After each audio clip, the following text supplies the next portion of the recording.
Good morning, everyone. Today, I want to talk about a major issue that affects millions of Indians and has deep economic consequences in India. That is the housing problem that India is facing right now.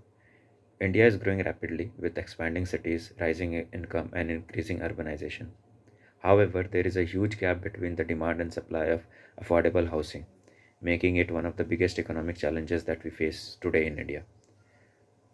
The scale of housing shortage that we are facing is around 19 million homes in the urban areas and around 40 million homes in the rural areas. While luxury apartments remain vacant, millions of people are forced into slums and informal settlements in overcrowded cities. There is a huge mismatch between the income levels and the property prices that are getting asked by the propertiers in the major metro cities. So, what are the economic consequences because of the housing crisis? First one will be the impact on the workforce and productivity. So the productivity decreases because most of the workers have to commute to their work for long hours, and also the commuters or the property owners have to spend large chunk of their income on rent or owning the house. The second effect will be the economic growth. So the real estate sector contributes around 7 to 8% of our India's GDP. Yet if the prices of the house are going to be very high, then people won't be able to afford it, and so that affects the overall GDP of India, as it is going to affect the real estate sector.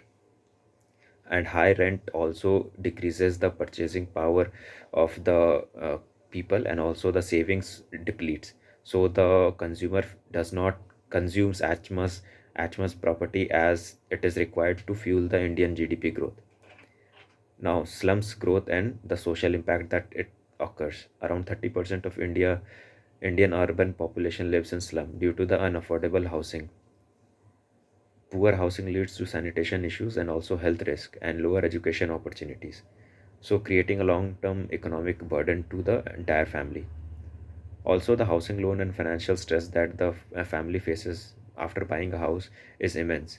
Around 8 to 10% of the entire family budget gets involved in repaying the loan that they have taken from the homes.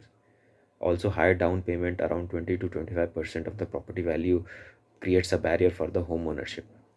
So the key reason behind the housing crisis is high land prices and construction costs that is going to be involved in the housing crisis. Second one is speculative investment. Because of that, a lot of rich people try to buy as many houses as possible at the early stages of the development, and later on they try to sell it at as the profit. This creates a barrier for the people who are genuinely in need of the houses. The third one will be the lack of affordable housing projects. Government schemes exist today, but they are very few and they are very delayed. So because of that, it creates artificial shortages of the houses, and this also creates the increase in the prices of the rest of the houses that are coming up in the neighboring areas. So, what are the possible solutions that we can find for this problem? First one is better urban planning. If there is better urban planning, then the government can introduce different housing schemes and different areas that is designated for housing development. So this will create a cheaper alternative to the private high prices property. Second one is cheaper home loan and government subsidies. This will lower down the prices of the houses. Third one will be the private public partnership PPP model that can also encourage the housing building process, and this will increase the number of houses in the market. And slum redevelopment and rental housing policies. So the current existing slums can be improved, and the settlements can be built in a proper way so that the hygiene and affordability can be taken care of.